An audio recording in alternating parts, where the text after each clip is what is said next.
Hello, it's Jay. I thought I'd be sociable and do a tag, and I ran across this one a while ago, and I think it popped up again in my feed. The Booktube Numbers Tag by Jim at Jim's Books, Reading, and Stuff. He does a lot of he did the whole alphabet of letter tags, but he also did a number tag. So let's do that. Run the numbers.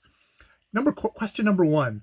What was your first Booktube video? My first Booktube video was number one, because for the first good while I put the number of my videos at the very beginning of all my videos. Now that just goes into the description box. I still have it. I have to have that little labeling there, but it's no longer on the thing. Number one was introducing Bookish Me, which was 4 years ago, December 2017.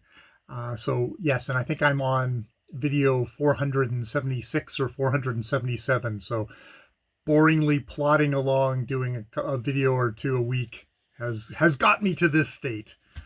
Number two, how many books are you currently reading? I am reading 4 books at the moment, all different things, different media genre. I'm reading a graphic novel, Dragman, by Stephen Appleby. I'm reading a book of poetry, David McFadden, Anonymity Suite by him. I'm reading A Place of Greater Safety. This is my March of the Mammoth selection for this month of March by Hilary Mantel.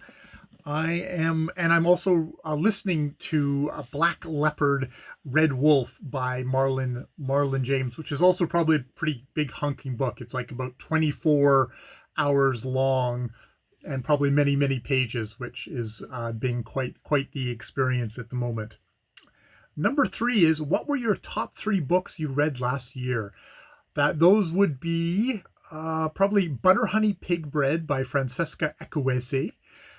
That would be The Break by Catherine Vermette, Stoner by John Williams, and because I like to break the rules on threes, my uber top one would probably be Don Quixote by Cervantes, which some people are doing a read along this year, and I'm sure they're going to really enjoy themselves. Number 4 is, how many books did you read last year? I read 80 books last year. So, a weekend on the Steve Donahue scale of things. Probably that's how many books he reads in a weekend. How many books have you rated as 5 stars this year? I do use Goodreads. I never talk about ratings on this channel, but I do use Goodreads, and I put a rating there. Probably about 4 books, which I'm beginning to feel like I'm being over generous with my 5-star books. I think if I really like a book, after I've initially read it, I should probably only ever get a 4. And then if it feel like it's going to echo throughout the ages for me, or it's something that's just seems to span things, I would give it should have a 5. That would be something like Don Quixote, where, this is a book that is the birth of, arguably one of the births of the novel. It's also the birth of the novel. It's also the summing up, and it contains the whole ton of literature that came before it. The chivalric romance that came before it is contained within this. It's a big book, but it's also just a giant book in what it contains. And a lot of novels that I really enjoy now, I can't make the same claims to. I don't believe I can, or I don't know if I'm the person that could ever make that claim for a novel that was written in 2022 or 2021. That how could it reach that point? So yeah, as much as I put a stock in star ratings, that's probably a very rare 5-star book for me.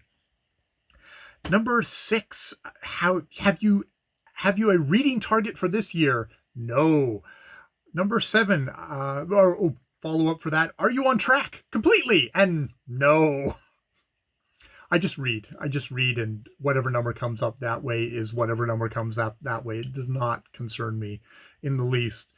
Number 7, how many pages long is the book you are reading now? And of course, for that, I have to I have to pull back up my March of the Mammoth book, A Place of Greater Safety, on the well, all revolutions in the modern sense probably all spin out of the French Revolution, though I guess the Americans are going to make some kind of claim there, but really that was a backwater. That no one cared there. This was the revolution that for good and ill spawned the modern world today. This book is 872 pages long, at least in this edition. That makes it, because I'm reading it out of this edition, that makes it count as a March of the Mammoth, despite other editions of it that might drop it below 800 pages. This one counts. This edition counts. Jason and Lukash and Alex at Big House Books, who are the hosts of March of the Mammoth. That one counts. That one counts. It's in the rules there. Number 8, how long are your videos? Well, your video should be only as long as you are interesting, so all my videos are too long. Number 9, do you have a favorite number? I'm not going to go into the meaningless of favorite numbers or not. 7 is my favorite number. And the last question, do you have a book on your shelf with a number in the title or on the cover? And here, let's do a little survey of a few of the books that do. We've got 4 fantastic novels by Daniel Pinkwater. We've got 5 novels by Daniel Pinkwater. We've got The Hero with 1,000 Faces, Joseph Campbell. We have 4-Day Planet and the Lone Star Planet by H. Beam Piper. And of course, we have The 7 Pillars of Wisdom, which has got my favorite number on it, apparently. So yeah, that is all the numbers. That is, we'll do the count on how many minutes this took me, and we'll count the ways that I enjoy this tag, Jim. So thank you very much for creating it, and I will see you later. I've been Jay. More videos later.